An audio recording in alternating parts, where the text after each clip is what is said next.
आते।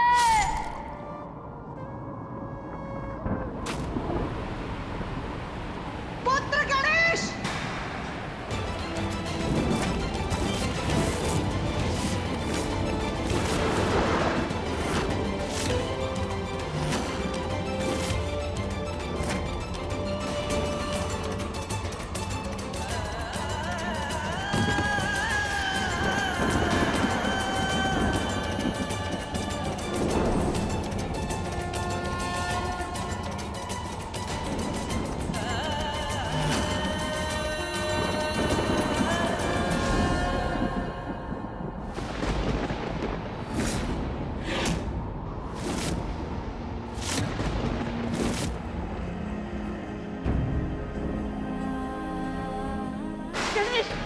पुत्र गणेश उठो!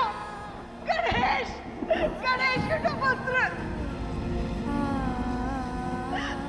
गणेश!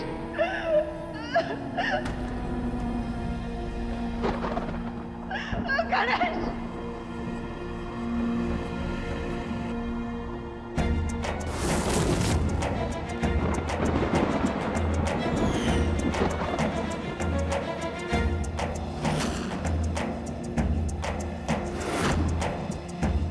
किसने वध किया हमारे पुत्र का? और आप देवतागण मूक दर्शक बनकर देखते रहे? कौन है वो जिसे अपनी मृत्यु का भय नहीं है?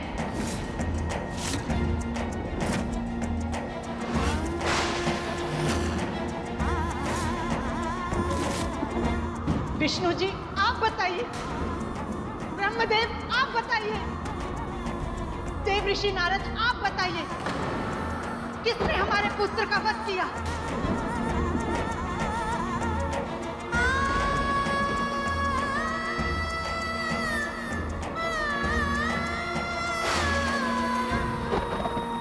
यदि आप लोग अपना मुख नहीं खोलेंगे तो ये सृष्टि समाप्त हो जाएगी।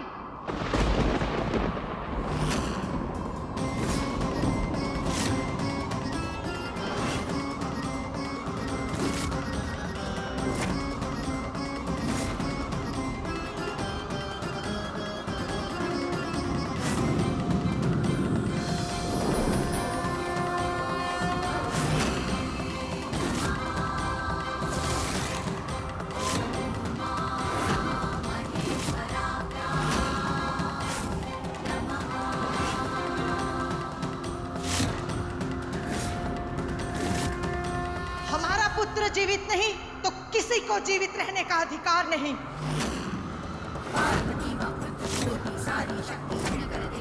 इस सृष्टि में एक भी प्राणी शेष नहीं बचेगा। महाप्रलय आएगी। क्षमा महादेव, क्षमा महादेवी, क्षमा। क्षमा महादेवी, क्षमा। क्षमा महादेवी, क्षमा। क्षमा महादेवी, क्षमा। क्षमा महादेवी, क्षमा महादेवी, क्षमा। तीनों लोकों में हाहाकार मचा हुआ था और माता पार्वती अपने रौद्र रूप में संपूर्ण सृष्टि का सर्वनाश करने पे उतारू थी। माती,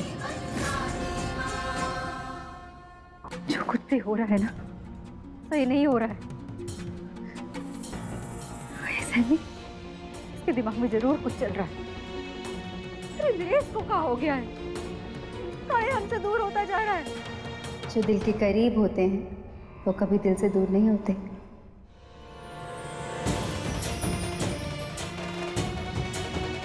तुम्हें क्या पता कि क्या हो रहा है यहाँ? और इंद्रेश, उसका पक्ष तो तुम लेना मत आज। कहा है कि इतने दिनों में ना तो उसने हमारी खबर ली है और ना ही हमसे बात की, और आज तो। स्वाति, जीवन तराजू के दो पलड़ों की तरह होता है, जिसका संतुलन बहुत मुश्किल से बैठता है। जीवन में कई बार एक वस्तु को महत्व देने के लिए दूसरे का समझौता करना पड़ता है। वैसे इंद्रेश के साथ भी है। इंद्रेश अपने काम पर ध्यान देने के जुनून में तुम्हें महत्व देना भूल गया है, लेकिन उसके दिल और दिमाग दोनों में केवल तुम हो। तो ये बात वो भी तो हमसे कह सकता था ना, कह देता कि सब कुछ झूठ है और उसके जीवन में सिर्फ हम हैं।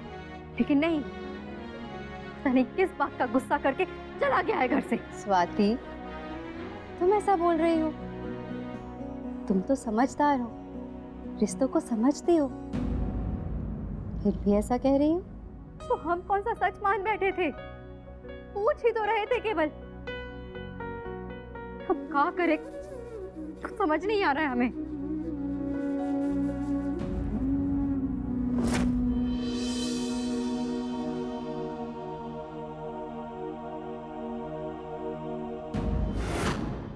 बच गया। इंद्रेश कहाँ चला गया?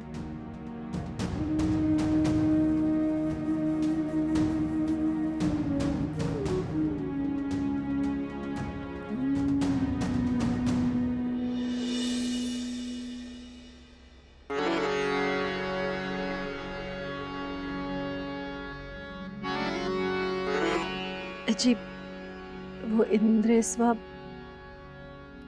दोबारा मत शुरू होना, बता दे रहे। आ जाएगा इंद्रस्वा, छोटा बच्चा थोड़ी है।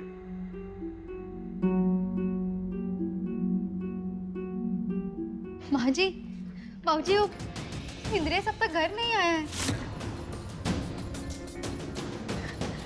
जी, वो इंद्रेश कल रात से घर नहीं आया है। कहाँ है, कैसा है, क्या कर रहा है, कब तक आएगा, कुछ तो पता कीजिए ना। क्या पता करें, क्या पता करें? ये होना ही नहीं चाहिए था, सब इसकी गलती है। ऐसी हालत में आदमी शांति से घर में पड़ा रहता तो नहीं, चंडी का रूप धारण करके लड़ गया मैं बेटवा से। हम लड़ नहीं रहे थे बाबूजी, हम तो बस सच जानने की कोशिश कर रहे थे। तो हमें अपने पति से सवाल करने का भी हक नहीं है अब।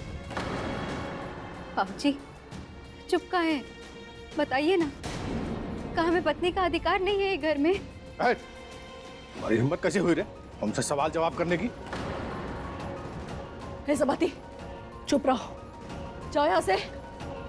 माँ जी, हम तो चुप ही हैं, लेकिन जब सब लोग हमें गलत समझेंगे तो क्या हमें अपनी सफाई देने का भी हक नहीं है? तुमको समझ में नहीं आ रहा है का? दिमाग खराब हुई गवा है, पगला गई हो का? माँ जी, आप भी कहा ना तुमसे, चुप रहो और जाओ यहाँ से।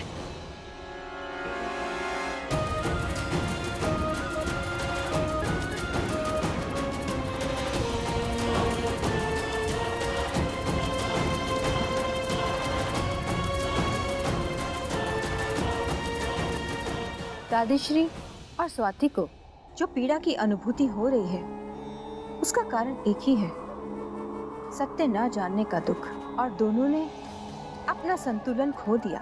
इधर स्वाति का क्रोध अपनी चरम सीमा पर है क्योंकि इंद्रेश बिना उसके प्रश्नों का उत्तर दिए चला गया।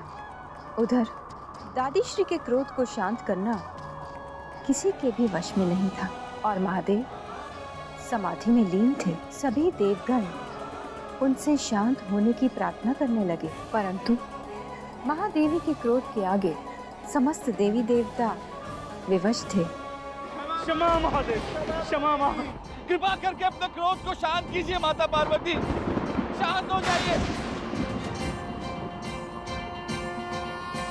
क्षमा कीजिए, कृपा करके क्षमा कीजिए महादेवी।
महादेवी पार्वती, जगत जननी, जगदम्बे, आपको ज्ञात है कि समय समय पर मनुष्य के जीवन में सुधार एवं प्रेरणा हेतु ईश्वरीय लीलाओं की रचना होती है।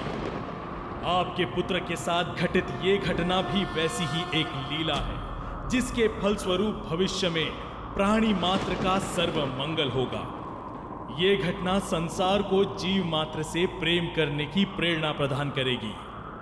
आपके पुत्र की मृत्यु नहीं हुई है, वो जीवित है। अतः हे गौरी, आप कृपया शांत हो।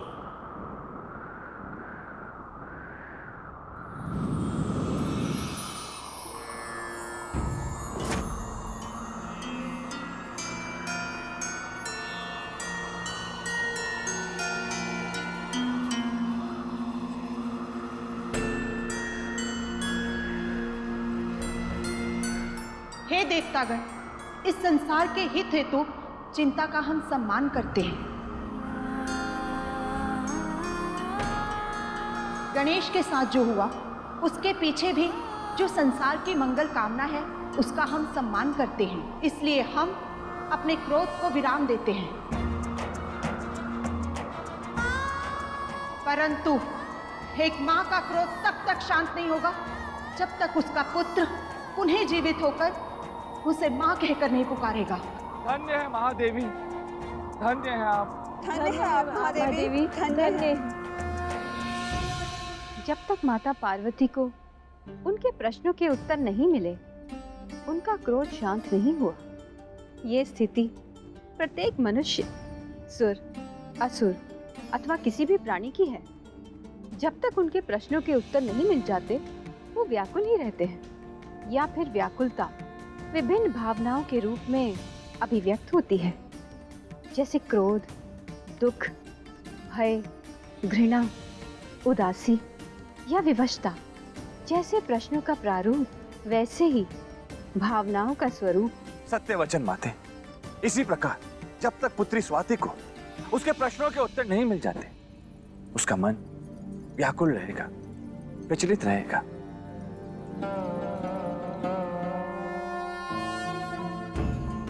इंद्रेश,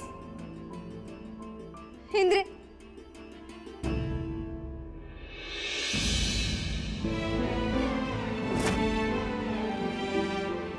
इंद्रेश, इंद्रेश, इंद्रेश, उठो इंद्रेश।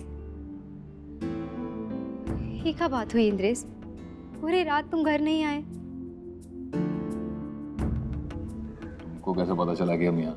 हमें पता था अगर घर वापस नहीं आए हो तो दो ही जगह गए होगे, या तो मंदिर या फिर यहाँ। पहले मंदिर ही गए थे तुम्हें ढूंढने के लिए, वहां नहीं मिले तब जाकर यहाँ आए हैं। कल इसी जगह पर हुई थी ना हमारे बच्चे की पूजा, और पूजा में तुम देरी से पहुंचे थे, इसलिए आनंद नहीं उठा पाए पूजा का। शायद इसलिए यहाँ आए होगे, ताकि कल की कसर पूरी कर सको और अपने बच्चे की पूजा को महसूस कर सको। क्योंकि पूजा में तो तुम आधे अधूरे मन से ही शामिल हुए थे कल। कोई आधे अधूरे मन से शामिल नहीं हुए थे पूजा में। कुछ भी मत बोलो। कुछ भी नहीं बोल रहे हैं हम इंद्रेश, जो हमने कल देखा हम वही बोल रहे हैं। तुम पूजा में शामिल जरूर हुए थे, लेकिन पूरा ध्यान पता नहीं कहाँ था तुम्हारा कल। कुछ भी मतलब कुछ भी, जो तुम्हारे दिमाग में आ रही है बस वही कहानी सही है ना? खाली बैठी रहती हो इसका मतलब ये नहीं है कि उल्टा सीधा ही सोचोगे। अरे अच्छा सोचना शुरू करो ताकि हमारे बच्चे पर सही असर पड़े। और सुनो, ऐसी हालत में इधर उधर घूमकर हमारे बच्चे को खतरे में डालने की जरूरत नहीं है। जाओ, कर जाओ। नहीं, पहले हमें तुमसे कुछ सवाल पूछने, उनके जवाब दो, फिर घर चलेंगे। अरे लेकिन हमको तुम्हारे कोई सवाल का जवाब नहीं देना है, कोई बात नहीं करनी हमें। हमको लाइफ में कोई ड्रामा नहीं चाहिए अब। क्या हो गया इंद्रेश?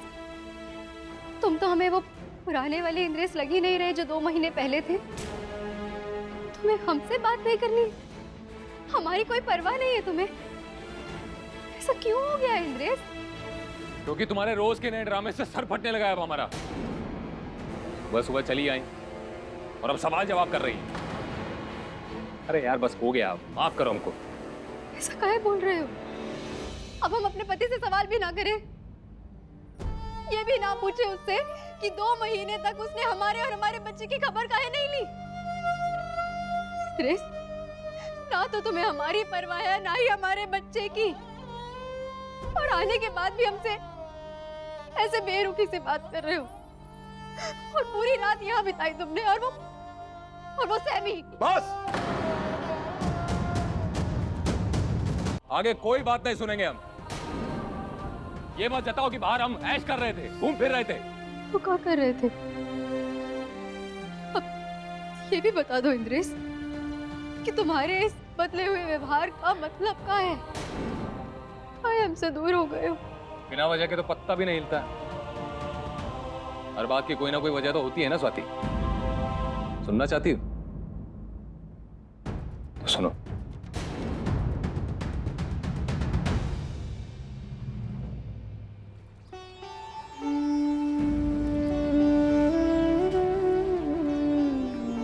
किस गंभीर सोच में डूबी हुई हैं आप?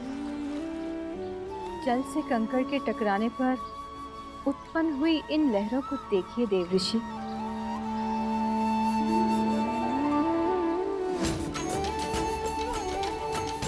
क्रिया, एक छोटे से कंकड़ की जल से टकराने की क्रिया और उसके पश्चात उत्पन्न हुई इन लहरों की प्रतिक्रिया।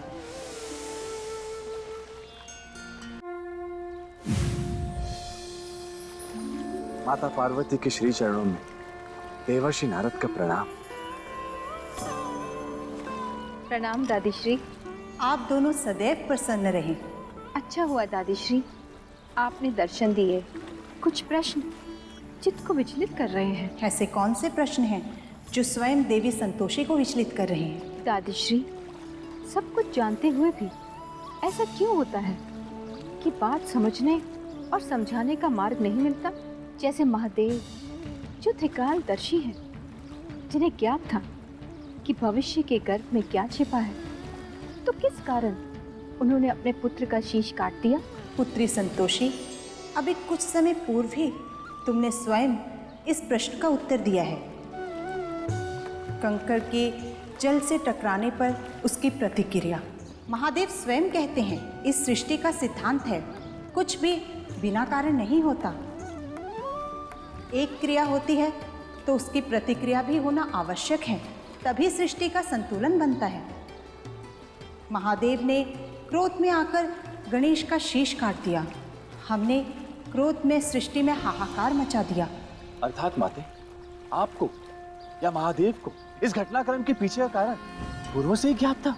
देवऋषि नारद, हमारी भावनाएं तो ममता के आवेश में सत्य और असत्य की परख ही नहीं कर पा रही थी,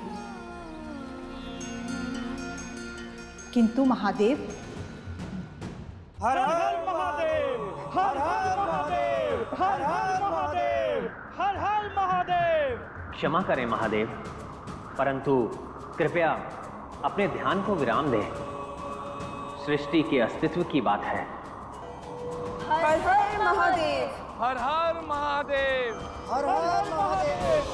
शिवोहम शिवोहम शिवोहम शिवोहम शिवोहम